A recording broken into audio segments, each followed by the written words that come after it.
Welcome to Next Steps, a podcast from Blackhawk Church. We believe that following Jesus is a lifelong journey, so no matter where you're at, there's always a next step to take. Each week on this podcast, we'll create space for real conversations about the questions we wrestle with, the challenges we face, and the hope we find in Jesus. Our goal isn't to have it all perfectly figured out, but to walk faithfully towards Jesus together. We're so glad you're joining us. Let's dive in. Hey, Blackhawk Church, welcome back to the Next Steps podcast. We are doing another behind the scenes podcast episode this week with our Blackhawk Kids team, which I am very excited about. And so here in the room with me is Emilie. So Emilie is the Associate Director of BKids, and then Kaylee, who's the BKids Fitchburg Coordinator. So one of our sites she oversees BKids there. So thanks, guys, for being here with me today. Thanks for having us. Yeah, thanks for having us. Yeah. Well, let's dive in. Yeah. BKids is a huge part of who we are as Blackhawk Church. At some of our sites, it is super obvious, kids running around like crazy in a great way. In at a brighter way, a little less obvious sometimes because they are underground. I think we call it like the underground ant farm or something. Like sometimes there's a lot going on under the surface down there. So anyway, so super glad that you guys are coming and sharing about what goes on behind the scenes for Blackhawk Kids. All right, so to kick our conversation off, what do you most want people in our church to understand about BKids that they might not see? Yeah, that's a great question because unless you're a kid or volunteering in our ministry, you don't know too much about it potentially. Right. So Blackhawk Kids or BKids, our mission is to be a community where kids can grow spiritually and they can connect relationally on their journey to become more like Jesus and to love others like he does. And we offer age-specific programming for kids from birth all the way through 6th grade. And we have several ministries within BKids. So we have our nursery. We have a ministry for our toddlers. We have a ministry called Wonder, which is for our preschoolers who are kindergarten age kids. And then we have our Discover ministry, which is for 1st through 3rd graders. And we have our Launch ministry, which is for our 4th through 6th graders. And within those, we often are teaching the same Bible lesson, but at developmentally appropriate ages. So the projects are different. The videos that we teach, the lessons are usually the same, but how we teach it is age appropriate. Makes sense. Yeah. That's cool. Yeah, that's good. That's good. One thing I would add too is I feel like sometimes it's easy to think of children's ministry or BKids as childcare to like keep the kids busy while the parents are like being discipled too and are growing. But that's not who we are and that's what we are, or that's not what we are. Yeah. BKids is so much more than that. BKids is these kids, like it's their church, right? And so we say that like the first 13 years of life are where kids are like building their framework for their faith, right? And like, and the first, 6 years or so, like their brains are like sponges. They're taking in absolutely everything that's around them. And so we want to create an opportunity for them to connect with their peers, to be poured in to by volunteers that are within our church, to grow spiritually, and then, of course, to have fun, too.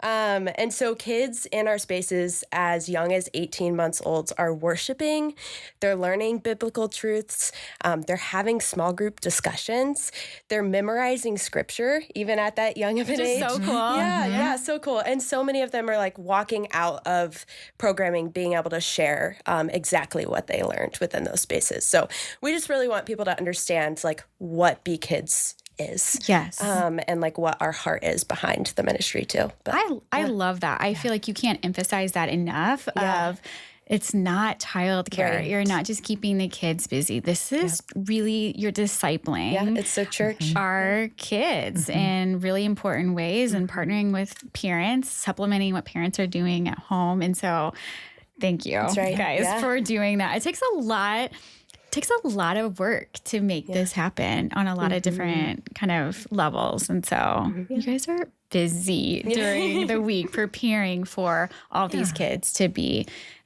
worshiping on Sunday in their own spaces. We thought it might be interesting to just share a little bit of our stats because that'd be so interesting. So we have average attendance in our kids ministry is about 550 kids each Sunday.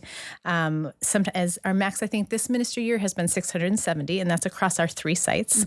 And in our rooms, we have specific ratios. It's not like a classroom at school where there's one teacher for 25 kids. We have ratios of 1 to 3 for our nursery and up to 1 to 10 for our launch. So it incorporates a lot of amazing volunteers to make our Sundays happen. Yeah. And so we have each Sunday requires about between 175 and 200 volunteers to make our kids ministry happen.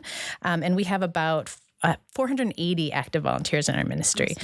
So we want to let people know that within those volunteers, these are not teachers or biblical scholars. They're just like you and me. They're just people that love Jesus and want to share that with the kids. I love that. I love that. It's good. That's a lot of volunteers, a lot of kids. It's a lot of kids. And that really is so that we can make them feel known, feel loved, that make those connections and that feel that support. Which is so important.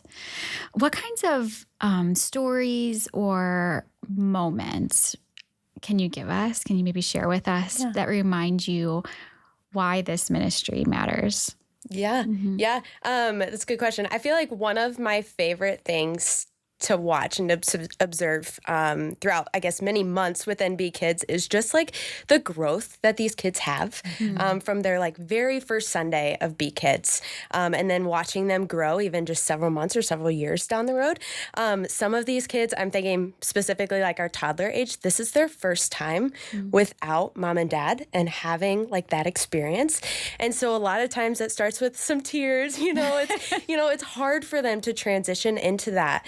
But watching the kids go from that to then like confidently and just with so much excitement, like running into the space, they recognize the kids in their room, they recognize their volunteers, they're excited to be there. And then to see them like leave programming, being able to like show their parents their craft and being able to like fully explain to them what it is that they learned. And we see that growth too. Obviously it looks different as the kids get older, but we see that even in like our kids that are in launch, our 4th through 6th graders. So yeah, that's always sweet to see. Yeah. That reminds me of a story. Hopefully I can tell this, that one of our staff members shared this week in Coffee Break, Coffee Break is a time when all the staff at all the sites get together and just share for 30 minutes how we've seen God at work. And so it's a way of encourage one another and just recognize kind of God's movement in the life of our community. And so I might get some of the details wrong, but basically one of the kids in BKids was talking to a friend, and the friend said something like, well, God died and he's still dead. And her son said, wait, no, like told his mom, wait, no, like that's not true. Like Jesus died, but he rose again and he's alive today. And just the confidence. And she was like, I mean, I don't think we've ever said it in those words. So obviously this is BKids, like hearing this message week in, week out, and just being able to confidently know who God is and what he's done for us is just pretty fun. It kind of illustrates your story. What else? Go ahead. Yeah, I'd say too, a lot of times you hear stories of like parents dragging their kids to church, right? But we've heard so many stories of it happening the opposite way of like the kids are bringing their parents to church, right? Like they're excited to come. Like they wake up in the morning, they're like, I want to go to BKids. Like I want to go to church. And so that's what gets the parents motivated to then go to church too. So that's really fun. Yeah. When my kids were younger, must admit, there were some times before I was on staff, I was like, I think we'll just be home today. And they're like, Mom, we want to go to BKids. Okay. Yeah, you're right.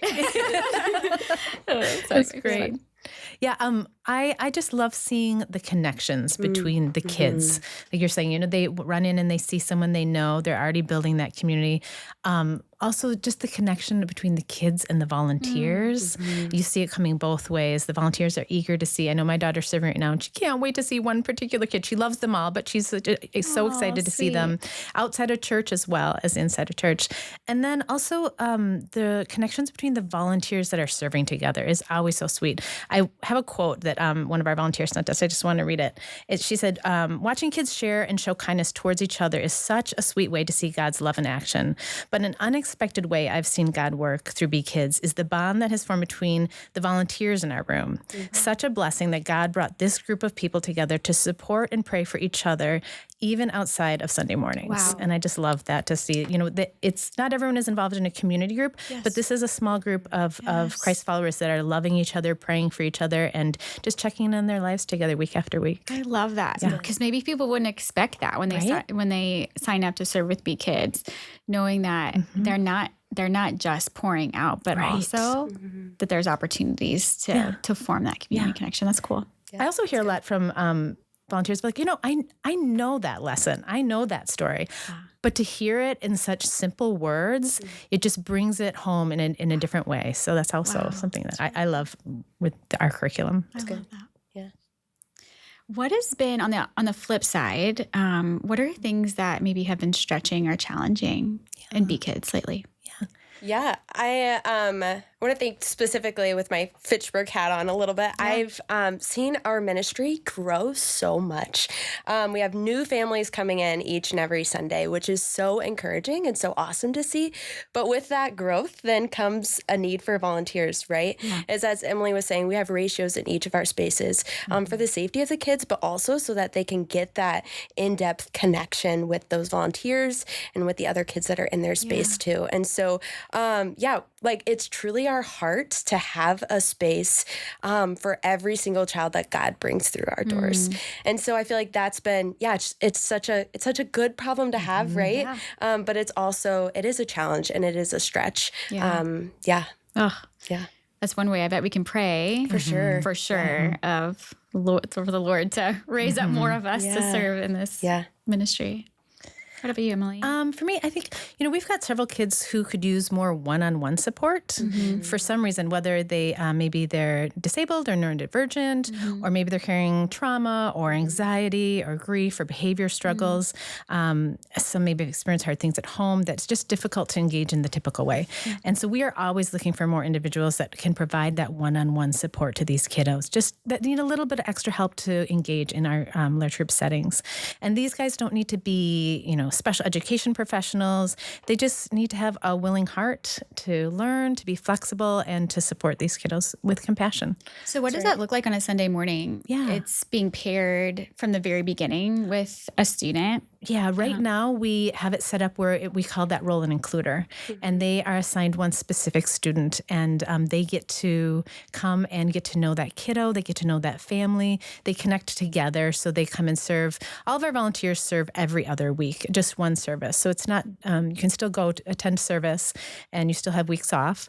But then, especially with this situation, if you can't come one Sunday, you just call that family and say, hey, I'm not going to be able to make it. Or they are going to say, we're having a hard morning. We're not going to be able to make it. And there's that community connection there. Okay. So we also provide a plan.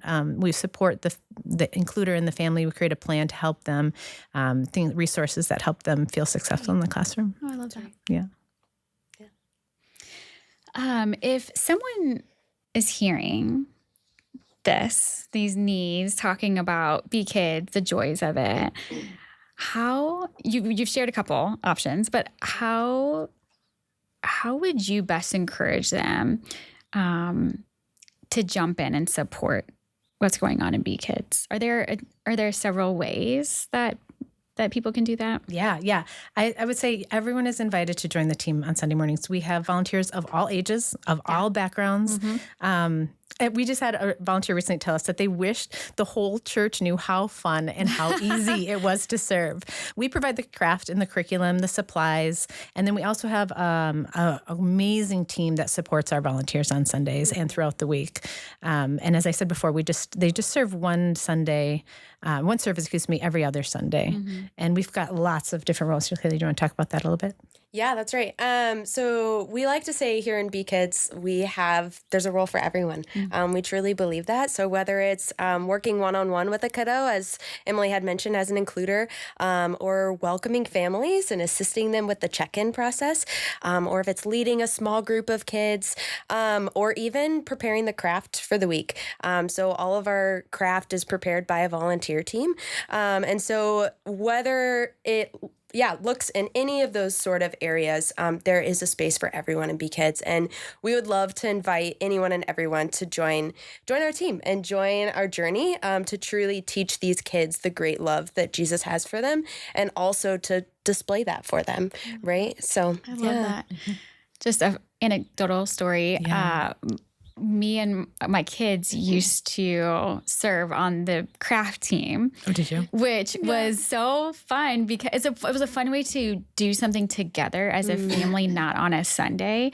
Because obviously I have Sunday responsibilities and can't serve and be kids, but it was a way that we'd get all the craft stuff. We'd cut things together and help make the sample craft and hole punch 150 pages. But it was something that we could do all together as a family. Yeah. And once we have a few kids, and so it really wouldn't take very long because we had so many hands.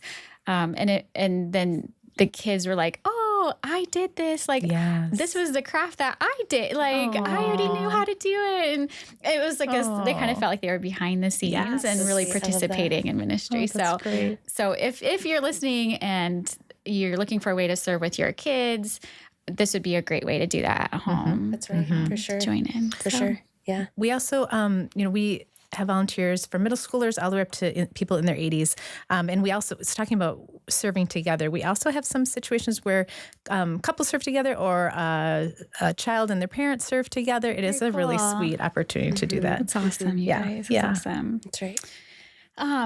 Well, as we kind of close our conversation, I've just a couple more questions for you. One, could you share kind of what this role or what God has been teaching you through your role, through the work that you're doing, or whether that's during the week or on Sunday mornings? How is God growing you personally through this ministry? Well, one thing that... Oh, wait, I wasn't supposed to ask that question, was I? No, but that's okay. That's good. No. Let's... Is that good? Okay.